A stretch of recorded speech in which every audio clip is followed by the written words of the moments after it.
దుష్టుడు నీ నోట ఉంచే మాట, సాతానుగాడు నీ నోట ఉంచే మాటదే. అవునంటే అవును, కాదంటే కాదు. యేసుప్రభు ప్రియమైన వలన రాక మునిపే ఆయనకు చెప్పడం అన్నీ ఒక్కొక్కటిగా వచ్చిన తర్వాత ఒక్కొక్కటిగా నెరవేర్చాడు ఆయన.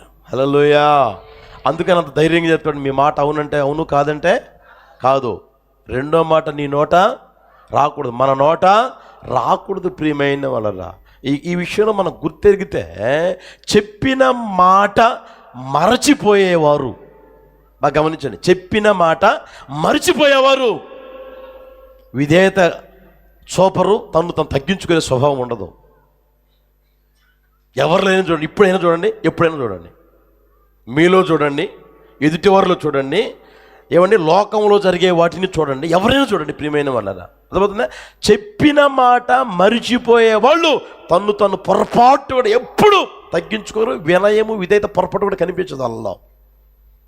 చెప్పిన మాట తప్పకుండా నేను చెయ్యాలి అని అనుకుంటే వారిలో ఏముంటుంది చెప్పండి?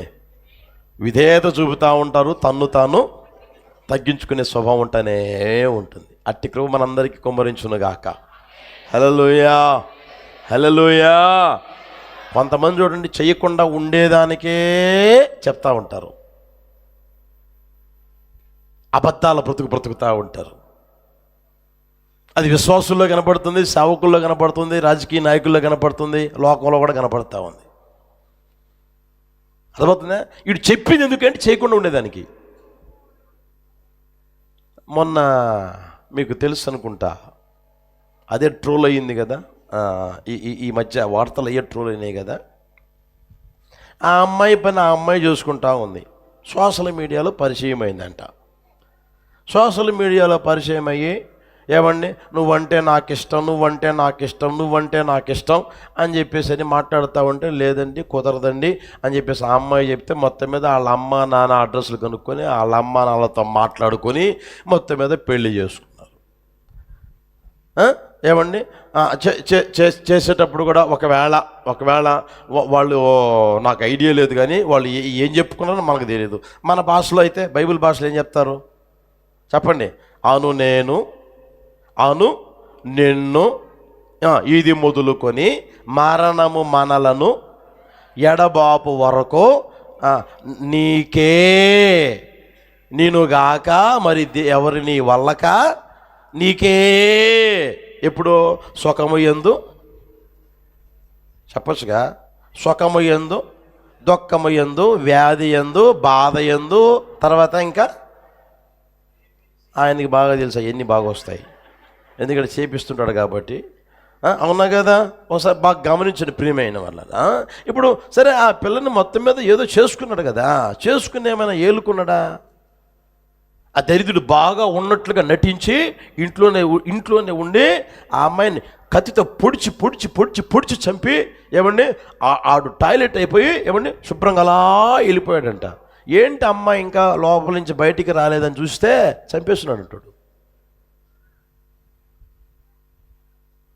ఎంత దుర్మార్గుడని ఉండాలి, ఎంత దుర్మార్గుడు అయి ఉండాలి అంటే వాడి మనసు ఏంటి, వాడి ఆలోచన ఏంటి? చెప్పింది చేసేదానికి ఉన్నాడా, ఏమండి చెయ్యకుండా ఉండేదానికి చెప్పాడా? అర్థమవుతుందా?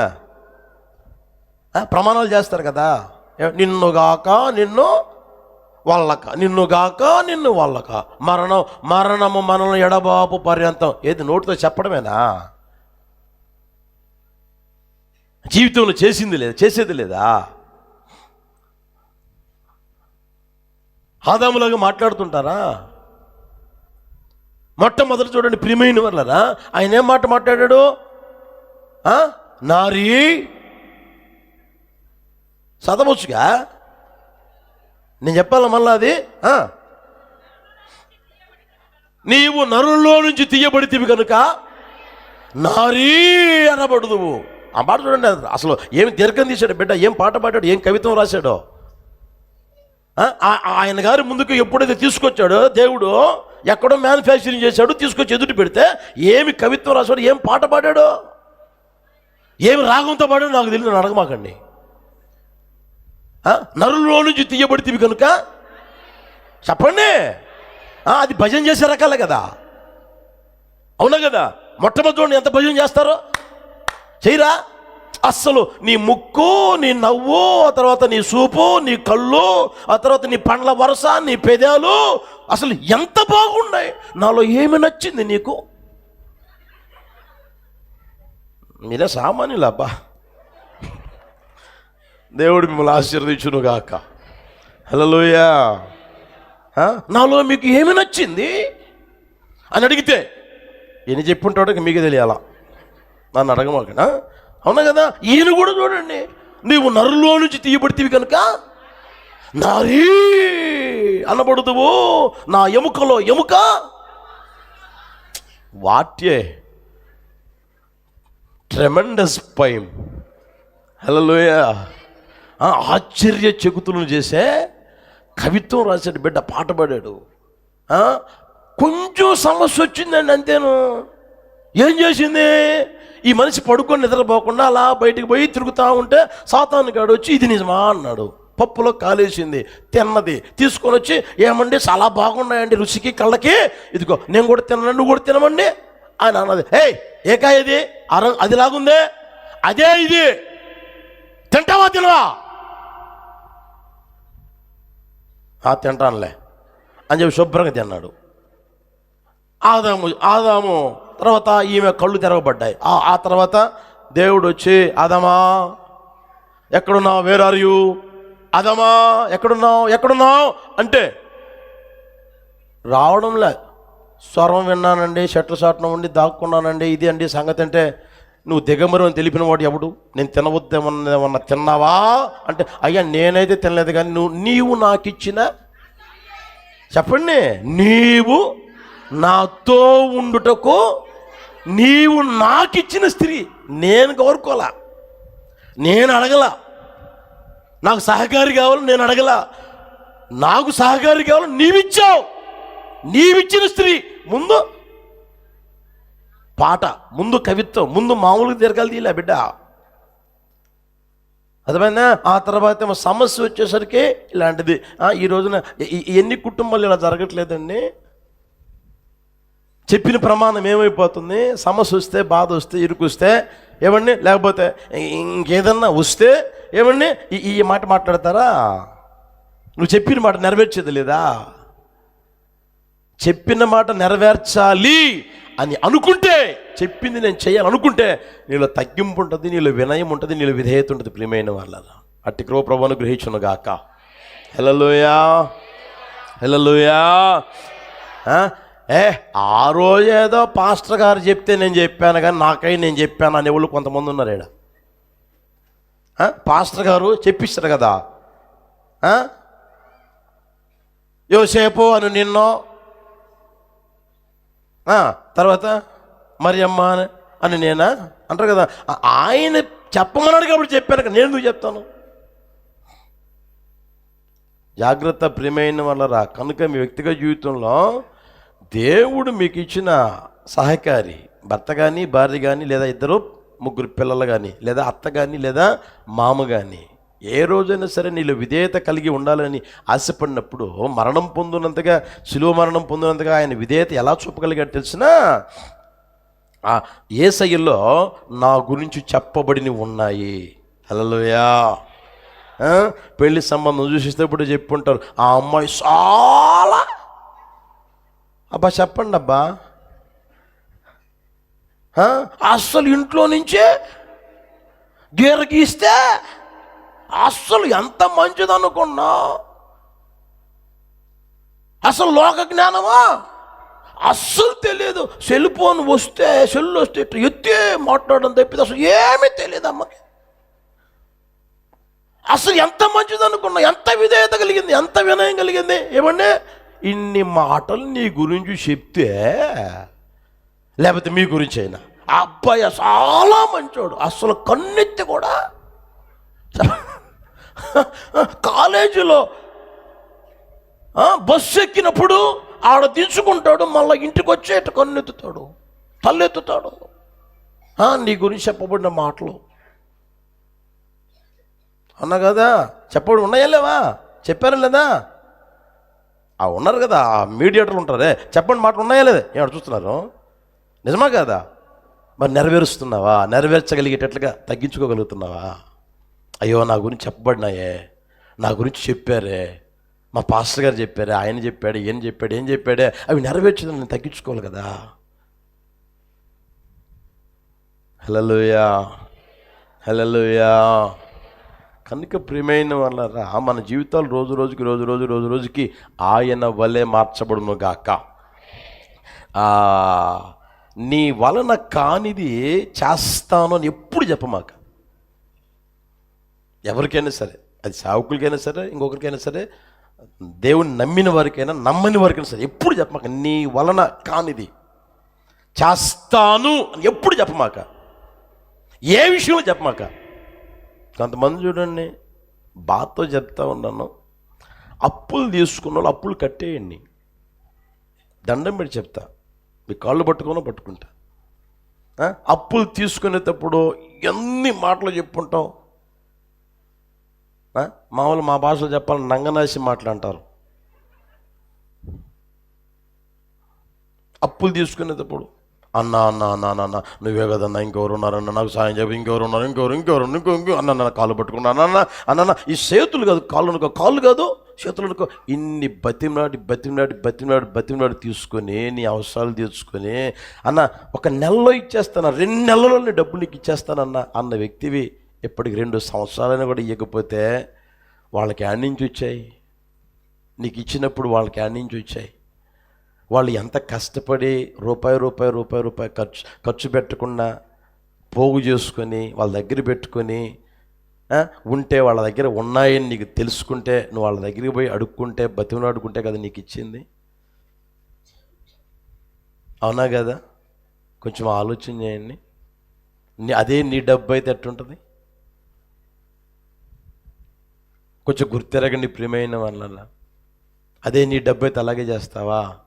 మళ్ళీ అడుగుతూ ఉంటే, ఇస్తానులే, ఊరు వదిలిపెట్టి పోతానా, ఇస్తానులే, బజారు వదిలిపెట్టి పోతానా, ఇస్తానులే, 1 నెల రోజులు, 2 నెలలు, 3 నెలలు చెప్పి నా దగ్గర లేవు, నేను ఇవ్వను, ఎవడు చెప్పుకుంటా చెప్పుకోపో అంటే అర్థం ఏంటి? ఇంకోసారి నీ బతుకు పుడుతుందా? ఇంకోసారి 4 రూపాయలు నీకు సహాయం చేస్తారా? ఇంకోసారి నీకు ఇవ్వగలుగుతారా? నీ మీద నమ్మకం ఉంటుందా? జాగ్రత్త ప్రియమైన వాళ్ళ. బైబిల్లో ఉన్న మాట తెలుసు, అతడు ప్రమాణము చేయగా, చెప్పండి గట్టిగా, అతడు ప్రమాణము చేయగా, చదవండి అన్నమాట. 15వ అధ్యాయం 4వ వచనమా, 15వ కీర్తన 4వ వచనమా చూడండి. అతని దృష్టికి నీచుడు అసహ్యుడు, అతడు యెహోవా యందు భయభక్తులు గలవారిని సన్మానించున. అతడు, అందరూ చదవండి ఒకసారి, అతడు ప్రమాణము చేయగా నష్టము కలిగినను. మరలా చదవండి అన్నమాట. అతడు అక్కడ నేనుని పెట్టుకోండి. నేను ప్రమాణము చేయగా నష్టము కలిగినను, మాట తప్పను. నా దేవుడు ఆ బ్రతుకు దయచేయునుగాక, ఆ జీవితం నిండుగా దయచేయునుగాక. హల్లెలూయా. మన నోట ఒక మాట బయలుదేరిందంటే అది చెయ్యాలి.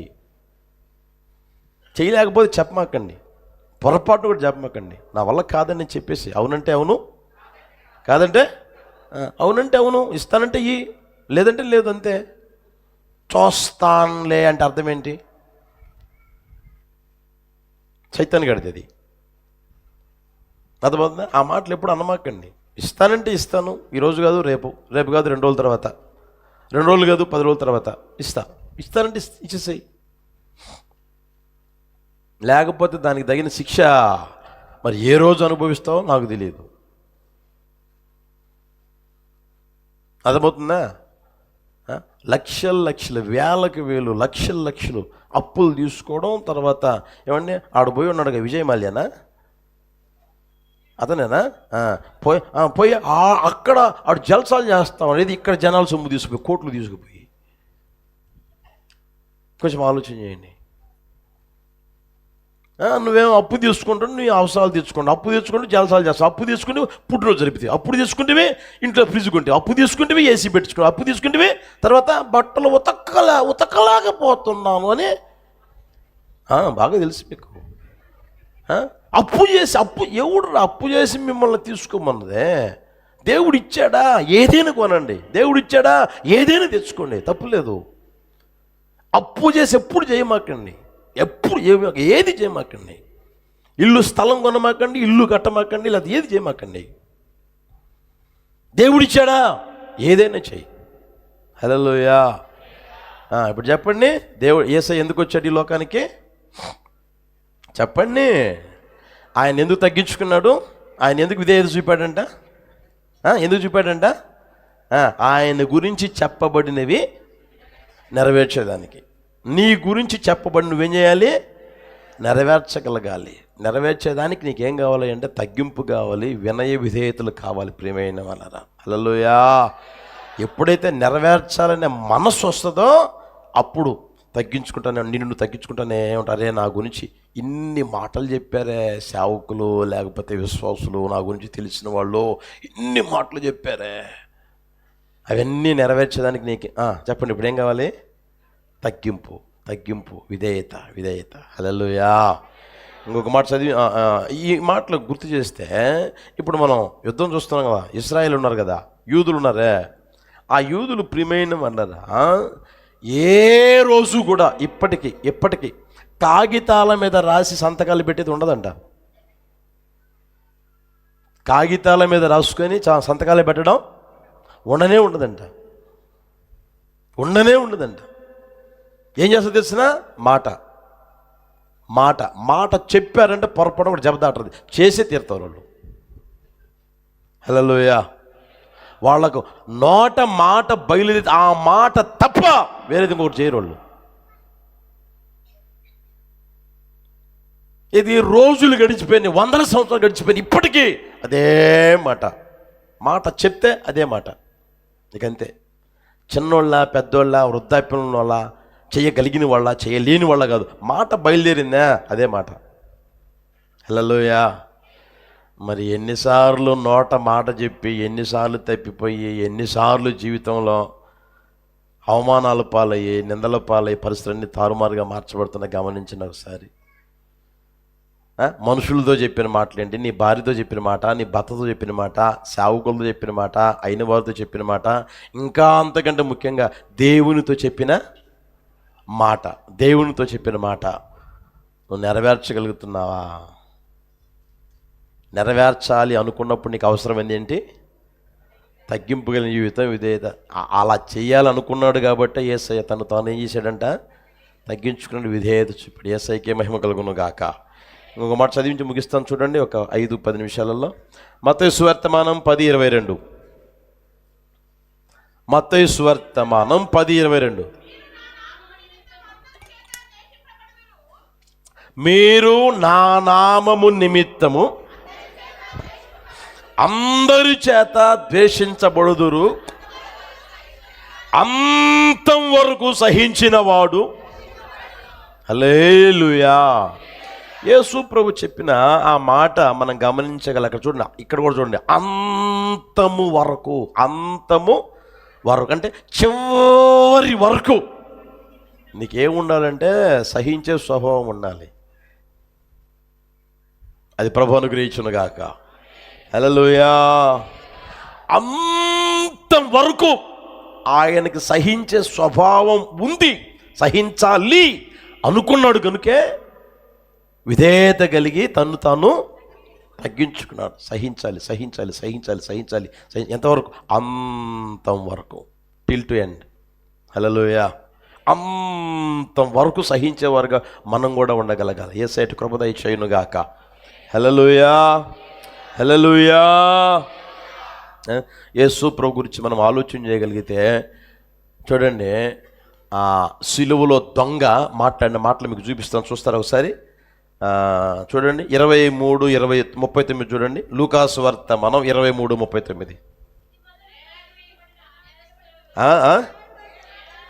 వేలాడ వేయబడిన ఆ నేరస్తులలో ఒకడు ఆయనను దూషించుచు నీవు క్రీస్తువు కదా, నిన్ను నీవు రక్షించుకొనుము, మమ్మును కూడా. ఏమన్నారు?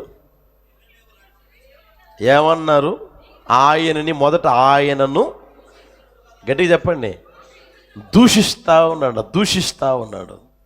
తర్వాత నీవు క్రీస్తువు కదా, నిన్ను రక్షించుకో, మమ్మల్ని కూడా. ఎంత మాట మాట్లాడాడు చూడండి. వాడెంత, వాడి బతికెంత.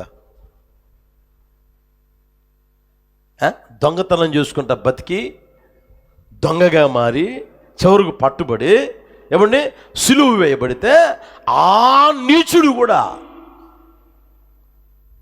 ఆ ఎంతకు పనికిరాని వాడు కూడా నీవు క్రీస్తువు కదా, ఆయన దూషించి నీవు క్రీస్తువు కదా, హేళనగా ఎగతాళిగా మాట్లాడుతూ ఉన్నాడు. నీవు క్రీస్తువు కదా. అర్థమవుతుందా? 4వ అధ్యాయం తీస్తారా? మత్తయి సువార్త 4వ అధ్యాయం 3 నుంచి చూడండి. ఆ సోదకుడు ఆయన వద్దకు వచ్చి, నీవు దేవుని కుమారుడవైతే. 6వ వచనం చూడండి, నీవు దేవుని కుమారుడవైతే. 9వ వచనం చూడండి, నీవు సాగిలపడి నాకు నమస్కారం చేసిన. ఎవరు గట్టి చెప్పండి.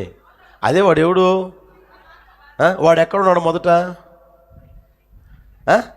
వాడిని సృష్టించింది ఎవరు? యేసయ్యే. ఏమంటే కలుగునుగాక అంటే కలిగిన వాళ్ళల్లో ఒకడు వాడు, సైతాన్ గాడు, లూసిఫర్ దూత. అర్థమవుతుందా? వాడు ఏమండి ఎంత మాట అంటున్నాడు చూడండి. వాడికి తెలుసా తెలీదా నువ్వు దేవుని కుమారుడు అని? తెలుసా తెలీదా? తెలిసి కూడా నువ్వు దేవునికి అయితే అయ్యేదేంద్ర దరిద్రుడా. ఆయన ఎవరు? దేవుని కుమారుడే. హల్లెలూయా. ఆయన దేవాది దేవుడు. హల్లెలూయా. ఆయన దేవుళ్ళల్లో దేవుడు కాదు, ఆయనే దేవుడు. హల్లెలూయా. అదో దేవుడు అయితే అంటా ఉంటాడు చూడండి. ఎంత మాట అంటాడు చూడండి. అయినా సరే యేసుప్రభు ఏమన్నాడు? ఒరే సాతానా, పోరా నువ్వు నాకు ఇచ్చేది ఏంద్ర ఎదవా. ప్రభు అయిన దేవునికి మొక్కి ఆయనకు నువ్వు నమస్కారం చేయరా. హల్లెలూయా. ఎంత సహిస్తూ, ఎంత ఓర్చుకుంటూ, ఎంతగా ఆయన తగ్గించుకొని విధేయత కలిగి జీవించాడు. గమనించిన ప్రియమైన వాళ్ళ, ఒక్క మాట అంటే మనం ఏం చేయలేము. నోరు తెరవండి. సహించగలమా? సహించలేము. పళ్ళు పట్ట గురుగుతాం. ఎక్కడ లేని కోపలాగే ఒక్కసారి వచ్చేస్తుంది. ఒక్క మాట అంటే, ఒక్క మాట నీ భార్య లేదా నీ భర్త, నీ అత్త లేదా నీ మామ, ఒక్క మాట అంటే ఎక్కడ లేనిది వచ్చేస్తుంది. యేసయ్యని ఎన్ని మాట్లాడినారు చూడండి. నువ్వు దేవుని కుమారుడు అయితే వాడు కూడా దొంగ కూడా అన్నాడు. కనుక ప్రియమైన వాళ్ళరా, మన జీవితంలో వినయము, విధేయత కలిగి జీవించే స్వభావం ఎప్పుడు వస్తుందో తెలిసినా అంతవరకు మనం ఎలా ఉండాలంట? సహిస్తా ఉండాలి. తెలిసి తెలియక మాట్లాడే మాటలు ఉంటాయి, తెలిసి మాట్లాడే ఉంటాయి. ఏమండి? కావాలనే మాట్లాడే ఆ మాటలు ఉంటాయి, లేకపోతే అనవసరంగా మాట్లాడే మాటలు ఉంటాయి, ఏవేవో ఉంటాయి. అర్థమవుతుందా? నిన్ను ఎత్తి పొడుస్తూనే ఉంటారు.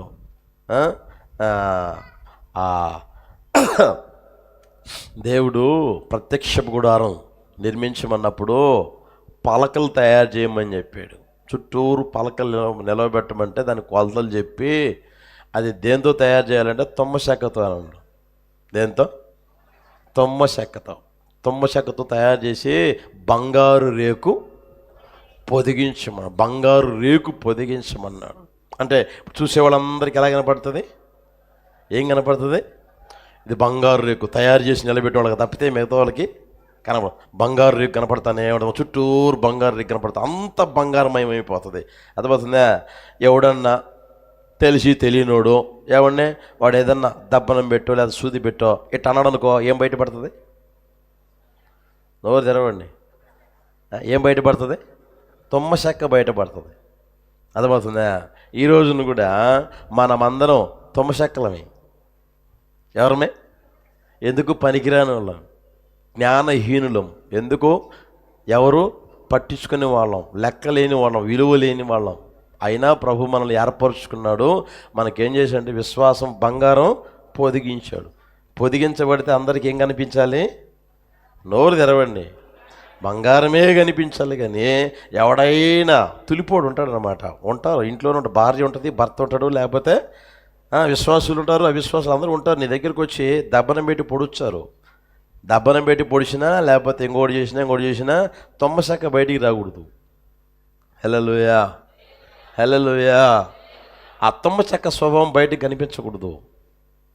యేసయ్య చూడండి, అంతవరకు నీవు దేవుని కుమారుడు అయితే, నువ్వు క్రీస్తువు కదా, అయితే ఇలాంటి మాటలు మాట్లాడుతున్న ప్రియమైన వాళ్ళు. అయినా సరే ఆయన ఏమన్నీ మనం గమనిస్తే, మన వ్యక్తిగా ఆలోచన చేస్తే సహించాలి అని అనుకున్నాడు. కాబట్టి ఆయన ఎంత తగ్గించుకున్నాడంట? శిలువ మరణం పొందినంతగా తగ్గించుకున్నాడు. వినయము విధేయత కలిగి నడిపించబడ్డాడు. ప్రియమైన వాళ్ళ ఎంతకాలం సహించేది? ఎంత బైబిల్ ఉంది కదా, కొద్ది దినములు, కొంచెం కాలం. చదవండి, అన్నమాట ముగించేస్తున్నా. పేతురు మొదటి పత్రిక 5:10. పేతురు మొదటి పత్రిక 5:10. తన నిత్య మహిమకు క్రీస్తు నందు మిమ్మును పిలిచిన సర్వకృపానిధియగు దేవుడు కొంచెం కాలం మీరు శ్రమపడిన పిమ్మట, సహించిన పిమ్మట, కొంచెం కాలం, ఎంతకాలం? కొంచెం కాలం సహించిన పిమ్మట, శ్రమపడిన పిమ్మట తానే మిమ్మును పూర్ణులుగా చేసి స్థిరపరిచి బలపరిచి ఆయన రాకడ కోసం ఆయత్తపరిచి ఆయనతో ఉండే భాగ్యం దయచేయునుగాక. హల్లెలూయా, హల్లెలూయా. మనందరినీ నిత్యం మహిమకు పిలిచిన దేవుడు ఆయన. కొంచెం కాలం సహించలేవా? భార్యను సహించలేవా? భర్తను సహించలేవా? కొంచెం కాలమే కదా, ఎంతో కాలం కాదు, కొంచెం కాలం. హల్లెలూయా, హల్లెలూయా. కనుక ప్రియమైన వాళ్ళరా, ఆయన ఎందుకని తగ్గించుకున్నాడు? ఎలా తగ్గించుకోగలిగే స్థితి వచ్చిందంటే ప్రియమైన వాళ్ళరా, మొదటి అంతం వరకు ఏం చేశాడంట? ప్రేమించాడు. రెండవది ఉద్దేశంతో కూడిన జీవితం జీవించారు. మూడవది తన గూర్చి చెప్పబడిన మాటలు, వాగ్దానాలు, ప్రవచనాలు నెరవేర్చాలని కోరుకున్నాడు. అంత మాత్రమే, అంతవరకు సహించాలి అనే ఆ స్థితి ఉంది కనుక తను తాను శిలువ మరణం పొందినంతగా విధేయత చూపి తగ్గించుకున్న ప్రియమైన వాళ్ళ ఈ స్వభావం మనలందరిలో ఉండగలిగేటట్లుగా యేసయ్య కృప చూపునుగాక. అందులో దాగి ఉన్న ప్రతి ఆశీర్వాదాలు మన సొంతం చేయునుగాక. ఈ మాటలు ఒక్కొక్కరి గుండెలో నీరు కట్టి ఫలింప చేయునుగాక.